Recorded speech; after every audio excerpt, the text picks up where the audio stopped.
पैसा फंगी फंगदे खंगदना अदुम नंगाना स्टोर लेबा मीसु अदुम थेंगनेबा मनपुर वीडियो हेप्टन येंगोबसे शिल्पा सिटी ने बसे फेस शॉपिंग तोइने बसे क्राम खंग मंगमोय सुंबसिदा फेस शॉपिंग तोगी सेमगा पैसा फंगनी हायबगी तौनिंग मोंग कुसी राशि अमा मतौरगा कंटेंट जी viewer comments likes लौनबा मनपुर सोशल मीडिया सिनबसे सेरानबा लंबिरोमदा चखि तारे असि एने पोरिबा टॉपिक असि मनपुर सिनरिबा सोशल मीडिया की खुसिनसे सिगी मतंगदा और अतई मनपुर की मपानदा अतई rest of country rest of India दा सोशल मीडिया की प्लेटफॉर्म जे कमाइना सिनबगे हाबगी मतंगदा टॉपिक अमाइन पुदरपन मनपुर हजि थोइबा वायरल ओहेलिबा मयाम से मसी खोई मसेन अमु खंथबा अमा चंगब्राना खंजै कइनो हाकांदा मनपुर दा वायरल ओइबा मयाम से मसी मनपुर की अफबा थबक्ता वायरल ओइबति नतेबा मनपुर की तांगदा मनपुर दा लैबा मीना मनपुर की इज्जत थिनिंगाई ओइबा थबक तौरपदा मयामना सोशल मीडिया प्लेटफॉर्म दे शेयर तौरगा माई लाइक कमेंट व्यूज हेनौनबा खनबगी शेयर तौदना लाइक तौदना वायरल ओइबगी चनबी अमा ngasi कन्ना उबा फंगजरी मसिदैसिदा अइना हाइनिंगेबसी अखोगी मनपुर दा लैबा मी अमना एनी सेलिब्रिटी ओइबिया अदगी एनी सोशल वर्कर ओइबिया कईगुंबा थोगो अमदगी कईगुंबा सोइबदगी या तौगे याउन तौरगसु माना फत्तबा लंबिरोमदा फत्तबा थोगो अमा फत्तबा इंसिडेंट अमा थोकु मतमदा मदुगी थौदोक्सी मयामना शेयर तौरगा सोशल मीडिया दा वायरल तौहनबसी यारिबो मखै तौरदबनी तौगदबनी अदुबु अफबा लोनना कनागुममना अफबा कोई अचीवमेंट ओइबा तारगदी अफबा तारकपदा अदगी अफबा थबम तौरु मतमदा अफबा अचीवमेंट अम ओइरपो मतमदा मदुदै दुर मयामना शेयर लाइक कमेंट तौरगा वायरल ओहनबा यायबा कइनो हागदा अदुदी मणिपुर की ममाइनेबा अदु नतबिदा मणिपुर दा थोइबा नतैचा दबा थौदोक्सिंजी सोशल मीडिया दा प्लेटफॉर्म जिंता अदगी पूरा इंडिया दा पूरा वर्ल्ड दा अखोइना सुंबा नतैचा दबा इंसिडेंट सिंसी वायरल ओहलगा तौबसी माई थीरिबसी मनपुर की निहाबसे एना सवाइदा पनिंग कईगुना हाकंदा मनपुर दा लैब मीना नेबा तोहलिसे तो कायदगी मीनो कनानो करिनो अतई मागी प्रोफाइल मागी पोजीशन तोंगाना थंगुर मतुंगा कनानो ना कायदिनो ना हंगपो मतुंदा कायदगी हांबा क्वेश्चन से कायदिनो करी लमदगी मीनो ना हंगपो मतुंदा मनपुर दै नेबा मनपुर दै ओइदादी ना तैचा दबा थबक से मनपुर की मीना तौबोरे हाइबसी थोनिंगदे अदुना यारिबा मखै असिगुंबा सोशल मीडिया दा वायरल ओहलबागी थबक से तोक्सी अदुबु अफबा थबकदी वायरल ओहलसी अदुगा फत्तबा थबकदी वायरल ओहलगुमसी हाबसी असी आइगी वीडियो की टॉपिक सिदा मसिमसु पलमगे अदुगी मथक्ता हजिजी सोशल मीडिया दा फेसबुक दा इंस्टाग्राम दा यूट्यूब दा सिनेबा सोशल मीडिया की प्लेटफॉर्म की सिजिनफम से अखोई मनपुर था तमना तमना मसी की वैल्यू जी खंगदना सिनबगी चांग सी यामना हेंगलकगुम उई कईनो हाकांदा अखोजु सिनेको सोशल मीडिया से फेसबुक से 2004 दगे अखोई सिजिनरेबा अदुइताजु ngasi फावबा सोशल मीडिया दा अखोई मणिपुर की माई सोगदबा अदे इसागी इज्जत मांगदबा इसागी माई सोगदबा थबम तौगरी अदुदुना मयामसु सोशल मीडिया दा पेज अम पाइरेन खल्लो पैसा फंगनी फंगदे खंगदे एता हापनिंगबा मोंग एता हापी अमुकु नंगना इंटरनेट सिदा हापरगदी नंगी सोशल मीडिया सिदा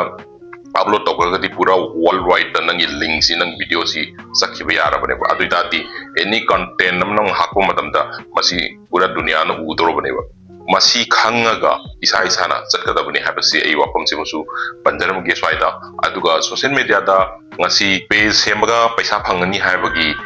तौनिंग मोंग दा कुसी राशि अमा मतौरगा कंटेंट जी व्यूअर कमेंट्स लाइक्स लौनबा होनरिबसे मसी यारिबा मखै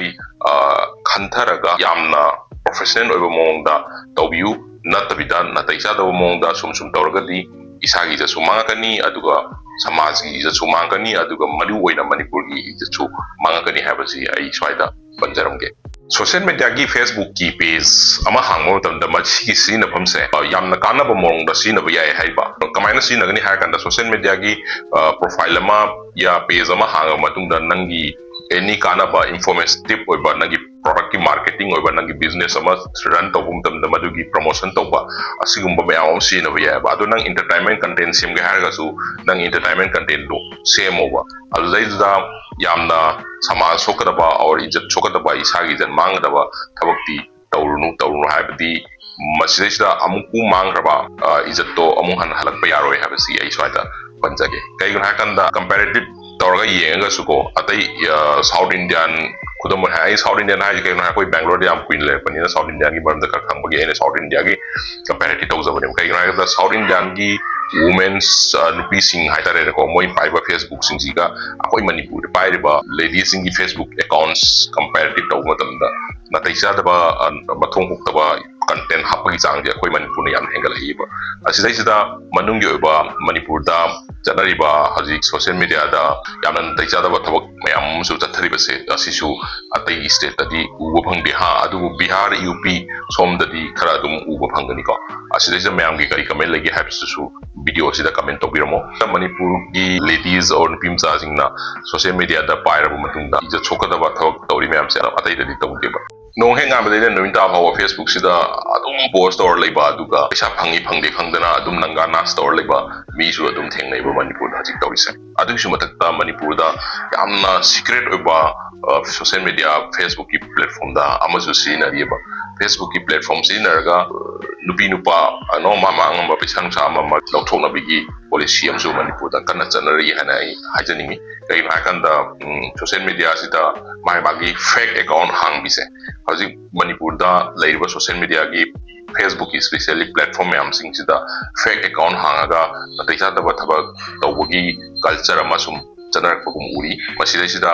ai bagi account sidi uttabita fake account sinarga amadagi pesa lokthong nabi lupi sun pa su lokthong nabi adulaida